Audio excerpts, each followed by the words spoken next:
Fala galera, tudo certinho? Como é que vocês estão? Para quem não me conhece ainda no canal, me chamo Rafa, faço parte da equipe comercial da Dreams e hoje com a novidade para vocês que a gente está recebendo várias demandas que é: Rafa, como eu faço para ingressar em uma instituição no Canadá e consequentemente conseguir trabalhar? Como é a questão do trabalho no Canadá? Como são os mercados? Então preste atenção nesse vídeo que para você vai ser 100% essencial e eu vou mostrar todos os requisitos e todos os processos de como funcionam estudar e consequentemente trabalhar também aí no Canadá.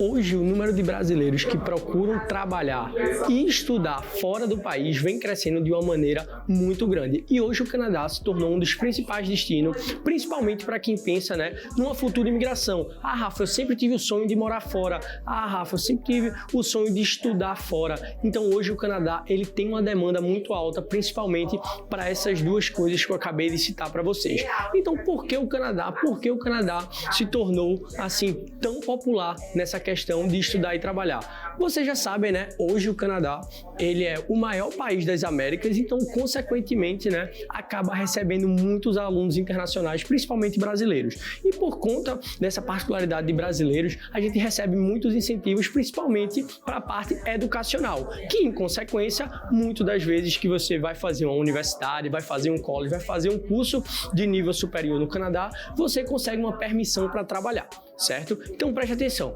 O Canadá hoje ele é muito conhecido principalmente pela questão de qualidade de vida, pela questão de segurança, então acaba atraindo muitos jovens e muitas pessoas também que já têm uma família, que já tem algo pré-estabelecido aqui no Brasil, certo? Então vamos lá. Rafa, quais são as vantagens de eu estudar no Canadá e quais são as vantagens de eu trabalhar no Canadá? Para você que não sabe, o Canadá ele é dividido em exatamente 10 províncias. As províncias nada mais são do que como se fosse aqui no Brasil, que a gente chama de estados, certo? Então, cada província tem a sua particularidade, tem a sua legislação e, obviamente, tem a sua demanda de trabalho. Então, para você aí que é da área de tecnologia, para você que é da área de saúde, para você que é da área de engenharia, vale a pena dar uma conferida num vídeo que a gente tem, que a produção vai colocar aqui embaixo, falando hoje sobre as principais demandas em cada província no Canadá. Muita gente vem perguntando pra gente: Rafa, como é a questão do custo de vida lá no Canadá? Eu consigo me manter estudando e trabalhando? Quais são os gastos que eu vou ter? Realmente compensa? Então vamos lá. Se a gente for levar em consideração hoje as 3 principais cidades, que seria Toronto, Vancouver e Montreal, obviamente que vai ter um custo mais elevado. Mas partindo da premissa, hoje a questão do salário mínimo lá no Canadá, a gente consegue colocar aqui um quadrinho mais ou menos baseado aí, trabalhando part-time, que são as 4 horas por dia, e aqui do lado full-time, trabalhando 8 horas por dia. Então trazendo esses números aqui para vocês, vocês conseguem ter aí previamente uma noção de quanto vocês conseguiriam receber lá mensalmente. Obviamente que a depender de cada tipo de trabalho, esse valor pode ser superior ou inferior. Obviamente que isso sempre vai ser uma média. Mas falando no contexto geral, o que você recebe no Canadá, você consegue se manter lá mensalmente. Perfeito? Agora, obviamente, se você for para alguma província ou até mesmo para alguma cidade que não sejam os principais centros, obviamente que você vai ter um custo de vida bem menor se comparado com os grandes centros. Uma dica também importante para quem está chegando logo de começo na cidade é procurar algum tipo de acomodação que não se localize no centro da cidade. Por quê? Porque a questão de acomodação no centro da cidade sempre vai ser superior a acomodações que ficam um pouco mais afastadas. Então essas dicas a gente também tem justamente no nosso playlist, que aí nosso diretor aí vai poder colocar para vocês, falando mais um pouco, certo, sobre custo de vida em cada cidade lá do Canadá. E a terceira vantagem de você ir para o Canadá para estudar e trabalhar é justamente a questão da imigração. Muita gente fica... Você tá gostando disso, né? Já deixou teu like aí, já compartilhou essa live, já se inscreveu no canal, ativa o sininho, que aí tu vai saber muito mais sobre Canadá, Austrália, né?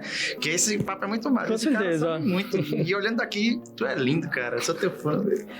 Então, dando continuidade sobre essa questão de imigração, lá no Canadá, ele hoje é um dos dos principais países onde realmente, né, tem essa questão, né, de imigração. Por quê? Eles têm muita área e pouca mão de obra. Então, realmente, a grande maioria hoje dos moradores, dos residentes do Canadá são de estrangeiros. Então, através disso, existem vários tipos de programa de imigração. Seja programas de imigração regional, seja programas de imigração federal, certo? E como faz para realmente, né, agilizar esse processo para ter, né, a questão aí de regalias nesse processo. O principal é através da educação. Então, se você vai fazer um curso de nível superior, seja um college, seja uma universidade, eles vão te dar, certo? O principal lá no Canadá, que é a questão do tempo. Então, hoje existem vários métodos, como eu havia falado para vocês. Então, eu vou citar alguns dos principais para que vocês possam ter uma ideia maior, para que vocês possam pesquisar também. Hoje, no Canadá, existe um sistema de pontuação que é o mais conhecido, que é chamado de Express Entry. E se você ficou curioso para entender um pouco mais como funciona a parte de imigração, dá uma segurada que no final do vídeo eu vou explicar tudo para vocês. Mas antes eu queria falar sobre quais são os requisitos de você conseguir trabalhar no Canadá. Então preste atenção. O principal ponto para você conseguir trabalhar no Canadá é você ter a questão de um Work Permit, que nada mais é do que uma permissão de trabalho, certo? Então, Rafa, quais são os tipos de curso que me dão a questão do Work Permit? No passado, as pessoas que iriam estudar idioma, eles tinham a permissão de trabalhar, mas para ser mais exato com vocês, desde 1º de junho de 2014 que o Canadá extinguiu essa regra. E hoje eles só passaram a permitir o Work Permit para essas pessoas que estão indo fazer cursos de nível superior, seja um college ou seja uma universidade, certo? Então, a partir do visto que você tem de estudante e tiver a questão do Work Permit, você vai ter a permissão legal de trabalhar. Fora isso, dependendo do seu curso, se for instituições, por exemplo, que a gente costuma dizer no Canadá, públicas, eles vão te dar uma permissão, certo? No final do seu curso, chamado de PGWP, que é o Post Graduation Work Permit, que é uma permissão de trabalho após conclusão do curso. Por quê? Porque quando você finaliza o curso, você vai poder mostrar todas as habilidades que você adquiriu no seu curso e pôr em prática depois da conclusão do mesmo, certo? Então preste atenção. No momento que você estiver cursando, você vai ter a permissão de trabalhar 4 horas por dia durante o período das aulas e nos intervalos de trabalhar full time. Porém, quando você conclui o curso e inicia o PGWP, ele normalmente vai lhe dar o tempo do curso ou um ano a mais de permanência no Canadá, justamente para pôr em prática tudo aquilo que foi aprendido no curso. Então, onde justamente você consegue trabalhar de forma full time e colocar tudo em prática que foi aprendido no curso. Um outro pré-requisito para você conseguir trabalhar no Canadá é através de uma LMIA. Rafa, que danada é LMIA? Vamos lá. No resumo da ópera, LMIA nada mais é do que um estudo de mercado feito por empresas canadenses, onde eles veem a necessidade de mercado. Então, a partir disso, que eles veem que precisa suprir a mão de obra naquele tipo de trabalho em específico, eles fazem o quê? Eles convidam as pessoas que têm essa qualificação para justamente ocupar essas áreas que estão realmente precisando desse tipo de mão de obra. Então, como se fosse realmente a questão de uma job offer, uma oferta de trabalho que lhe concedem para você suprir a mão de obra que estava necessitando naquela localidade. Dando continuidade, Rafa, quais são hoje as principais áreas em demanda no Canadá? Primeiramente, sem pensar muito, área de tecnologia. Acredito que hoje a área de tecnologia ela é escassa no mundo todo. Então, se você hoje já tem um conhecimento prévio, já tem alguma formação prévia ou tem interesse em se especializar ainda mais na área de tecnologia, eu lhe indicaria você dar uma analisada na província de British Columbia, onde fica localizada a cidade de Vancouver. Hoje tem o maior polo tecnológico do Canadá, fica localizado, certo, na província de British Columbia. Outras áreas também, como saúde, serviços sociais, também estão crescendo ultimamente lá no Canadá. Então, realmente, se você tem algo relacionado a essas áreas ou se você já está dentro do mercado de trabalho nessas principais áreas, acho legal você dar uma olhada nos nossos vídeos passados falando sobre o Canadá ou então entrar em contato com a gente para que a gente possa realmente, conversar e mostrar alguns tipos de cursos e até mesmo instituições que podem contemplar todos esses benefícios para você. Então, hoje, falando aí um pouco mais sobre a questão, de salários no Canadá, Canadá, hoje a gente pode usar uma média, obviamente que varia, como eu falei, de província para província, de cidade para cidade, mas a gente levando em consideração de uma média no salário mínimo $15 a hora, obviamente que isso tudo pode variar conforme o tipo de trabalho, a gente está falando aí em cerca de $60 por dia, trabalhando 4 horas por dia. A gente fazendo uma matemática rápida, calculando 5 dias na semana, a gente está falando em torno de $300 semanais, $1.200 canadenses mensais, recebendo aí um teto salarial de $15 canadenses. Então, esse realmente pode servir de uma base para você. Obviamente, quanto mais capacitado você for, quanto mais informação e conhecimento você tiver, a tendência é só essa média salarial ir subindo. E algumas das exigências para você conseguir a questão de um trabalho no Canadá, ou seja, receber uma job offer ou até mesmo ingressar em alguma instituição de nível superior, são condições de você mostrar e provar que consegue se sustentar no país, certo? Ou seja, vínculos com seu país de origem. Segundo ponto, muito provavelmente, a depender do tipo de curso, um diploma de formação prévio em alguma área que faça referência à área que você for estudar no Canadá. Terceiro ponto, mostrar algum nível de experiência na área que você está indo trabalhar ou estudar. Por quê? Porque mostra mais capacitação na hora da pessoa lhe contratar. E quarto ponto, sendo o mais essencial, é você ter o domínio da língua local. Então, se a gente estiver falando das principais cidades, ter o domínio do inglês. E se você for para uma província como, por exemplo, Quebec, que é uma província francesa, e a cidade de Montreal tem a questão aí de ser bilíngue, então você tendo o domínio também do francês, você vai estar saindo na frente de muita gente. Então o principal vai ser o idioma para realmente, abrir os caminhos, tanto para a parte de estudo, como também para a parte de trabalho. Como prometido para vocês que eu iria falar mais um pouco sobre o Express Entry, presta atenção. Rafa, que danado é Express Entry?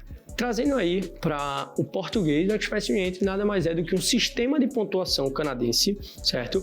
Onde, a depender da cidade, a depender da província que você tiver, ele vai liberar uma pontuação ou uma média de pontuações. Você já sai do seu país de origem com uma pontuação, certo? A partir do momento que você for estudando, conquistando tempo no Canadá, trabalhando, a sua pontuação ela vai aumentando. E quando eles abrirem para um percentual de pontuação e você tiver dentro daquilo, você se inscreve para justamente, certo, tentar a questão de uma residência permanente através desse sistema de pontuação, que hoje é o principal sistema para quem pensa, numa imigração no futuro. E para você que ainda não tem a questão de um inglês fluente ou ainda sente um pouco de dificuldade de dizer, Rafa, eu não consigo ainda ingressar no colégio público, não consigo ingressar numa universidade, mas eu queria ter o primeiro contato com o país. Uma sugestão que eu tenho para vocês é ingressarem em colleges privados, que são instituições feitas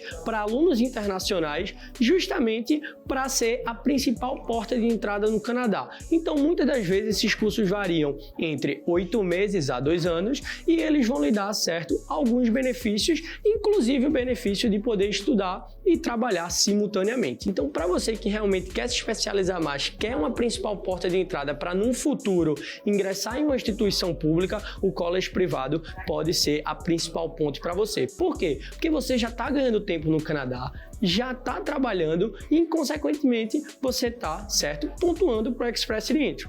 Finalizando esse curso e você vê uma possibilidade de ficar no Canadá para fazer um curso em uma instituição pública, você vai ganhar tempo. Finalizando o curso, você vai ganhar, a depender da instituição, o PGWP, e a depender do tempo do curso que você irá ingressar, você já vai ter estabelecido ou perto de estabelecer a margem de pontuação para o Express Entry. Então vale a pena dar uma conferida nos nossos vídeos passados que fazem referência também à questão do Canadá num contexto geral. Então galera, esse foi o vídeo de hoje, espero que tenham gostado e só para ficar fixado mais uma vez, não esquece de compartilhar esse vídeo para mãe, para pai, para amigos, para que eles também possam saber sobre todas essas informações referentes ao Canadá. E a gente se vê em breve. Tchau, tchau.